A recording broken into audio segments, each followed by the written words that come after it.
Welcome back, venturers. It's time for another discussion about VNs. I am Emar, and together with Taurus, we today share our reports with the class.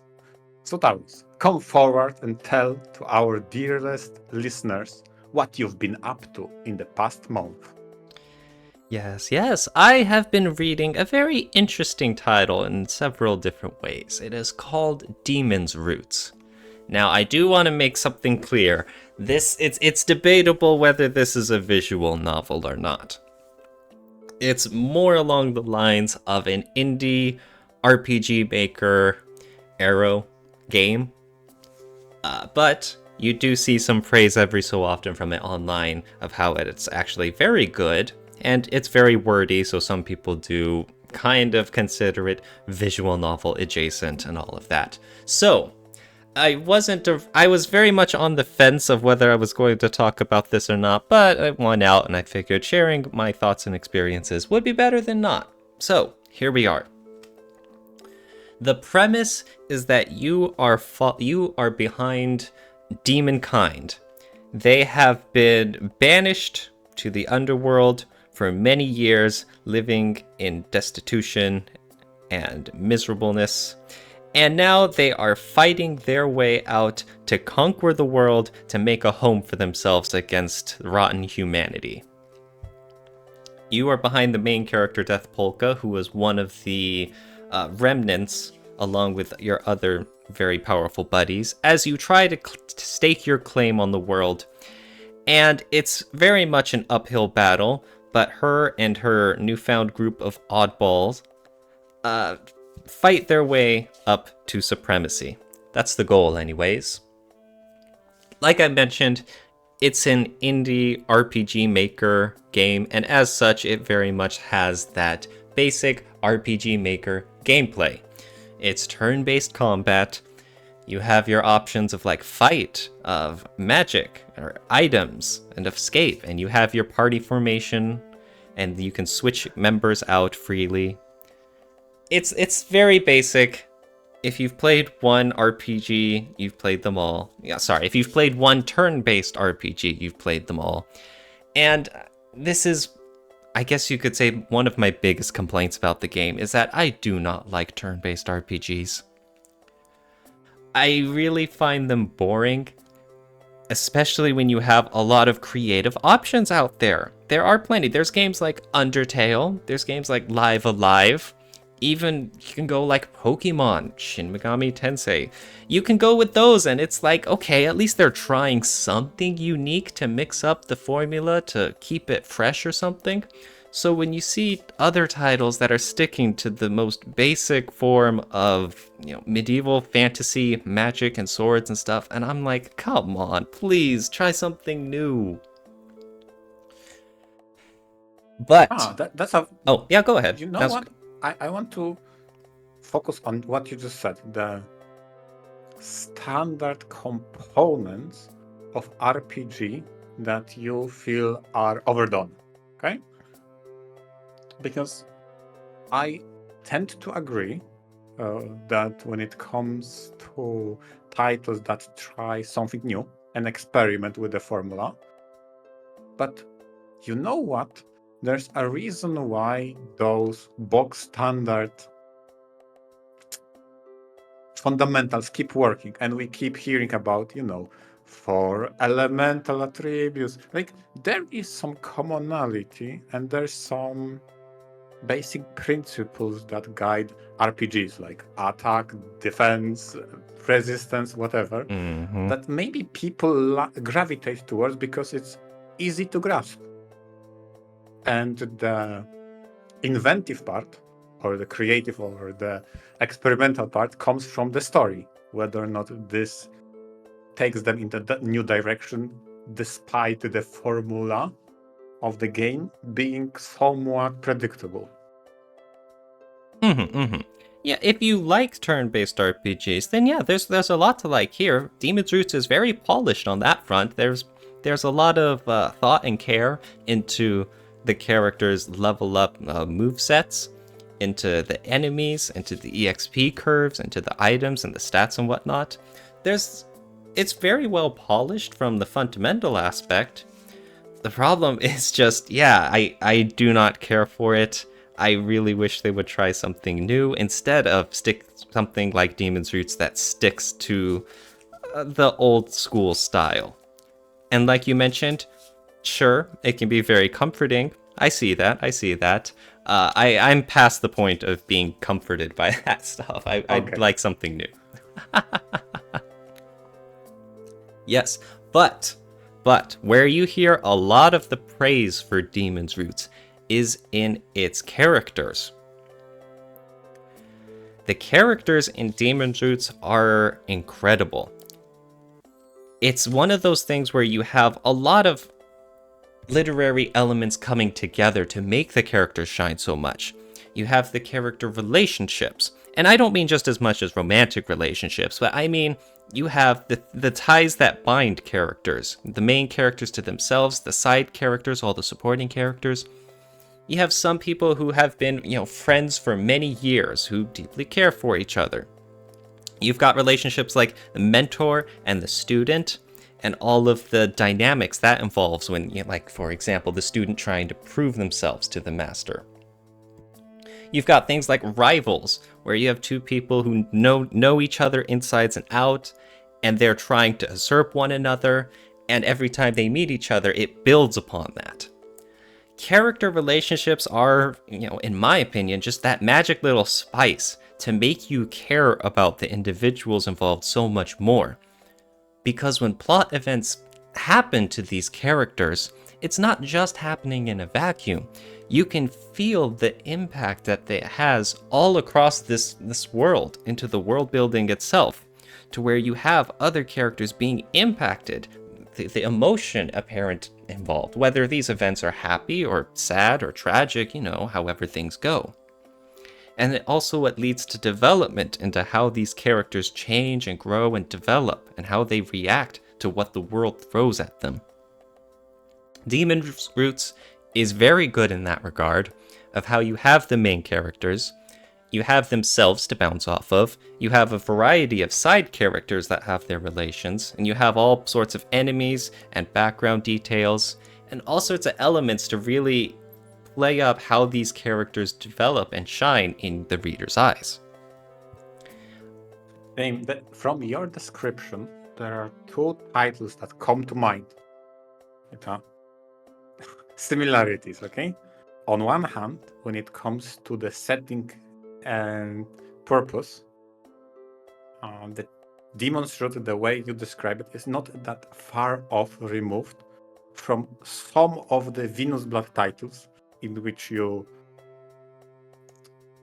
take control of a demon's army trying to take claim of a land for themselves and create a country and to overturn their future of being relegated to some desolate world or underground or underworld. So that's kind of the Venus Blood tells the story, which is interesting always it sets you expectations. You're the bad guys, right? Because you're the demons, you're the evil nations, and you want to claim the land of man that is totally noble and nothing bad could ever happen there, right? That's the one similarity. The other one is from the character relationship, especially the ones that blend both established and, for example, the master student, or maybe with a rival. It reminds me of Kamidori Alchemymeister title by Eushuli. How they incorporated main trio of characters to bounce off each other, in addition to having some side characters recruited to their hijinks and or adventures over the course of the story. And I listened to you talk about Demon's Root and I'm like, damn, I've seen that in Kamidori, or at least a partial aspect of what you're describing, showcased in Kamidori Alchemymeister, and probably those were the highlights. Which is funnier still that, in my opinion, Kamidori had one of the most boring RPG system that was bog standard. Hmm. Well, okay, that's cool. Demon's Roots, yeah, they have their RPG system, and that's that. But like I said, the characters in the story, the way they really come together, really shine. And I mentioned that it's a combination of several literary elements. It's not just the writing itself, which is good to show all the characters' individual personalities. It's not just about the relationships, which only serve to show all their growth. It's also about the story, too. The story is simple, and a lot of times people interpret that as a bad thing, where being simple is bad and being complex is great and amazing and wonderful. But that's not really the case. You can have plenty of simple stories that are wonderfully told, and you can also have a whole lot of complex stories that just trip over their own shoes trying to carry all this weight, and they just crumble into nothing. And so that's one way that Demon's Roots really shines, is that the story is simple and that demons are trying to retake this humanity. And there's not much else to it. You are trying to take over the world. And one of the ways that helps develop the story is that there is some history to demonkind, and there's some lore reasons, although a lot of times the lore doesn't overwhelm you. There are some people who like all the world building and stuff, but whenever Demon's Roots goes into the past and tries to set up backstory, it tends to be for a purpose, so that we can focus on the present and how characters are evolving past that. All of the world building stuff tends to just be pretty straightforward, just so that we can get enough of an interesting premise. Like the whole idea that these demons can fuse with other, life forms, whether it's humans, animals, plants, or so. And this, makes them a lot stronger, and it gives them a second lease on life, but they can never break that bond. It's a pretty straightforward element, and what makes Demon's Roots, what am I about to say? One of the things Demon's Roots does well is that they know how to extract all of the variety out of these few elements they introduce. They don't overburden you with all sorts of mechanics and lore dumps behind the scenes, but they know how to give just enough leeway to allow for some nice plot twists and developments. As one of those weird people who care about lore, I gotta ask, because you mentioned that whenever they bring up something grander, something from the past and or from the setting itself, it is to fuel a purpose in a moment, to fill the gaps or to give a juxtaposition of how it was before and how it is now. For example, characters adapted or maybe changed accordingly. And this is something I have love-hate relationship with when it comes to titles such as BlazBlue. Whenever they dive into lore, oftentimes it's okay, I guess that happened, and we'll test your knowledge later if you remember. And you're saying with Demon's Root it's more focused. Like, yes, we're giving you that insight into the past and the larger world, but it is still grounded in the moment of what was happening. Yes, one character, Diane, is a great example because we do see some history of her and the drug dealer, she's trying to take down, that she's been focused about. And that's her motivation throughout it all, is that she's trying to bring justice to the world by taking down a drug empire. And that builds in Demon's Roots between who that person is and the relationships and how she grows through it all. That background history only serves to fuel more, content that you live through and that propels the story of Demon's Roots forward. A lot of times you'll see a lot of world building and lore info dumps that stays in the past. And that's always been something that's really bothered me because when I'm playing a game, when I'm reading a story, I want to know about what's happening now, what I'm involved in, what I'm fighting for in a sense. And so when I find out about stuff that happens in the past, there's always that sense of being detached from what I'm experiencing now, and it it really serves a wedge between what I'm supposed to care about and what's neat to know, but, is something that I can disregard. And so Demon's Roots, you have it where they give you just the rationale, the reasoning, and then they propel current events forward. Now, when when I'm going through a fight now, I have a reason to care about it, wanting to win instead of losing and the repercussions that's going to follow. Yeah, and maybe you have an expanded context of what was before and or why you went on a adventure and or settled on a path that made you in conflict of what you're doing now. Because this is why I tend to like the most titles that try to bridge lore exposition with current events. And what I mean by that is exactly what you mentioned, what felt jarring to you, right? If in the moment you're right now reading about story of the past that has no relation with the current events, or at least I think at this moment, like you feel the disconnect. But the best examples of how to do it correctly, let's say, or at least the ones I like the most, is when they tell you bite-sized information about world at large, but that one moment is connected to what you're doing and or the events you found yourself in, but at the same time as something more. I always say that in Evenical, you but before we get too much into the weeds there, because I see what you mean. I do want to talk about the ending of Demon's Roots though before. Sure. So one thing that one of the biggest problems that I had with Demon's Roots is its ending. As much as I was praising Demon's Roots and how well the characters are set up and how much I like where the story was going, like the last 5% of Demon's Roots or whatever really went in a weird direction. It started going off away from its characters, away from all of the relationships that have been built up, and just kind of ignored them or dismissed them, all in favor for a lot of really weird prequel stuff. Because I gotta mention, Demon's Roots is technically a prequel.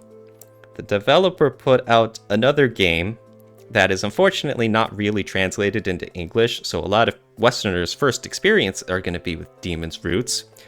But since Demon's Roots is a prequel, there are a lot of elements tying it together to the original game. And there are many ways that you can run a prequel well, and there are many ways that you can really kill the pacing and the prequel's own identity. There were a few spotty moments where Demon's Roots did it well, and sometimes where Demon's Roots did not handle being a prequel well, and then the ending goes entirely overboard in serving up, as far as I can tell, prequel nostalgia bait. I don't want to say too much because obviously this gets into spoilers. Obviously. But one of the really annoying aspects of a prequel that doesn't follow that is that it feels like I'm playing second fiddle to someone else's story. Oh, because it has to end in a certain way to fit the next... Yeah, to a certain degree, yes, that's part of it. Part of it is that, this game's fate is already sealed, in a way. But the other part is then suddenly the spotlight is on weird things that have never really been developed.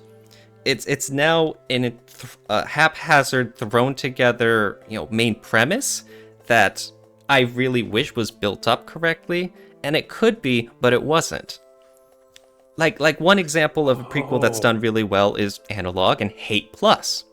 Hate Plus is very much its own story. You could just read Hate Plus and you'll understand what's going on in the events, who these characters are, and then the ending might take you by surprise, and you're like, oh man, how could things end like that? But if you've read Analog, you know it has to end like this.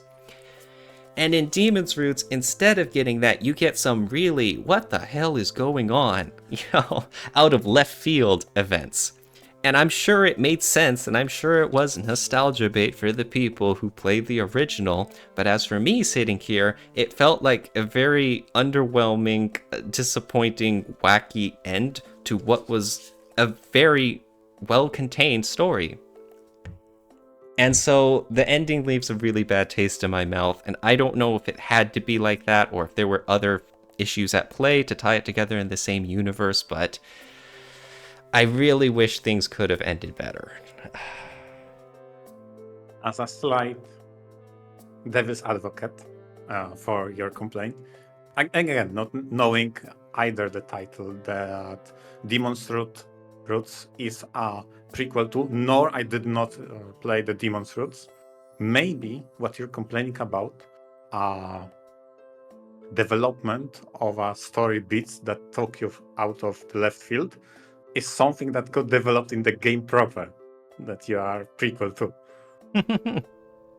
Right? Because that could also happen, especially if the intent was for this to be second game you play in a series.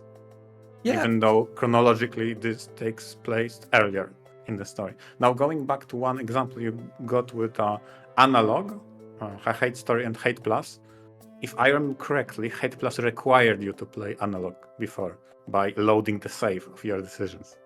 No, if you didn't have a save, they would ask you basic questions of how Analog ended. Oh, So I mean, it again, could reconstruct. Okay. yeah, which is still going to be I did really not know weird that. if you hadn't played the first. So that's kind of that's a strong deterrent.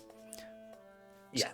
Oh, but I did not know that you could create the end point from the previous title and read independently. Okay, that's actually interesting. So overall, I mean, I don't want to take away. I did very much enjoy Demon's Root's story, characters, writing, plot.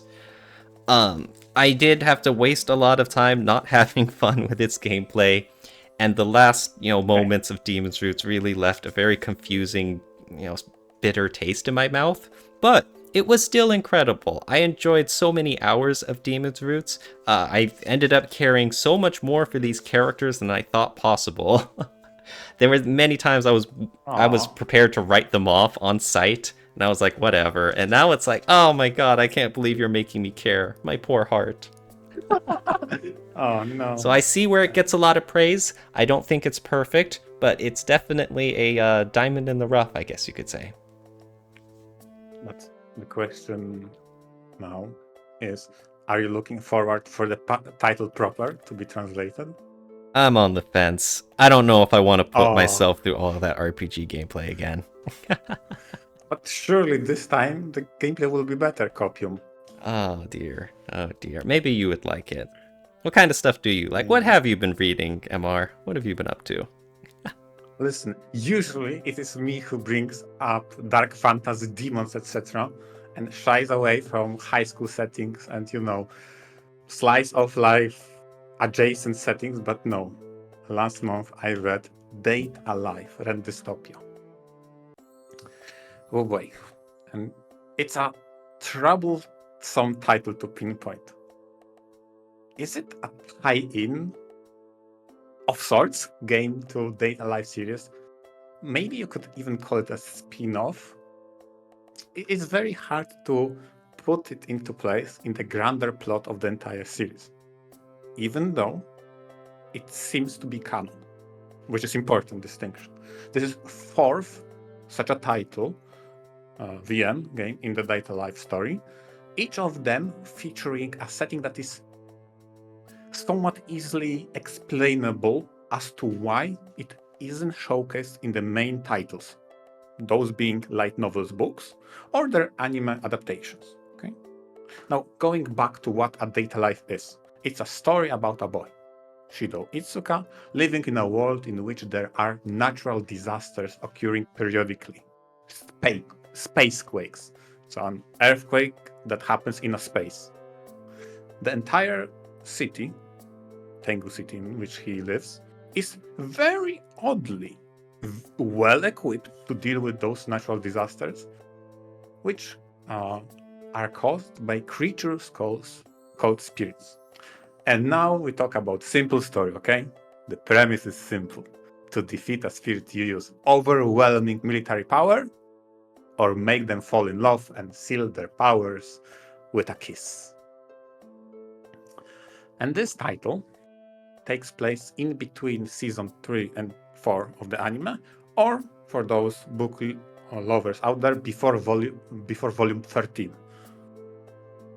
Now, the explainable setting here is the protagonist and or the inner circle friends are stuck in a Groundhog Day of a situation in which you have a genie or a person granting wishes, but in a Monkey Paw style of way.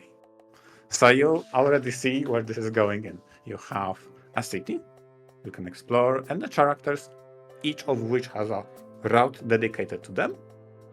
And in each route, you explore that character and how they deal with the wishes they are wishing, and how they are granted, and or not necessarily in according to what they had in mind. So you think you're getting what you want, but then you get something either slightly different, or sometimes you get exactly what you want, and you realize it comes with some heavy drawbacks, huh? Exactly. Some sadistic wishes. It's very interesting because unlike typical VN, right, in which you have characters for which you need get acquainted with, maybe they have some character development. Here it doesn't really happen because people who play this title know those characters. I came in from the first minute knowing all the characters. I know how they will behave, how will develop, and only that one foreign object who is in charge of granting wishes is something new to me as a character. Everything else is well established by this time in the series. So it's a very interesting read that from the first minute I already know the hijinks and quirks of all those characters. I already know that if I pick the Chunibyo character, that her wish will be immediately, I want to be I wish for world domination. That was immediately like, obviously she would wish for that. And the way the wish is corrupted, yeah, congrats, you're now the emperor of the world. That's it. You have no fun because the conquering has already been done. Now you're left with the boring paperwork and bureaucracy. Yeah, exactly. You left with the boring, unexciting reality of, yeah, everybody loves you. And you win, and they like usual. So it's like, that's a very interesting twist on the formula. So this VN is kind of more like a fan disc then, in that sense of vibes. If I were to judge it by the vibes metric, okay, then yes, it is more aligned to fan disc. But given the fact everything uses characters and settings that are canonical, including the events that transpire here, it's weird to say. Is it really a fan disc? Is it a spin-off? I don't know. This is not the first time the author creates works in this way, and then later on, with maybe later volumes in the books, have a call out to fan discs, or what you thought was a fan disc, but now it's canonized. It's very hard to pinpoint. Again, like I said, there we deal with superpowers. In this case, you are stuck in a Groundhog Day that you want to escape from, and such an escape will necessitate wiping memories, which is very convenient for the overall narrative of the series. That, oh, I did forget that there was such a thing. But everything that happened here mattered. That's why I'm very conflicted on how to call it. Is it a spin-off, a tie-in, a fan disc? I guess is the closest. Okay, okay. So that means you knew the characters beforehand and you were able to check this out in large part because of your attachment to your favorite characters, right?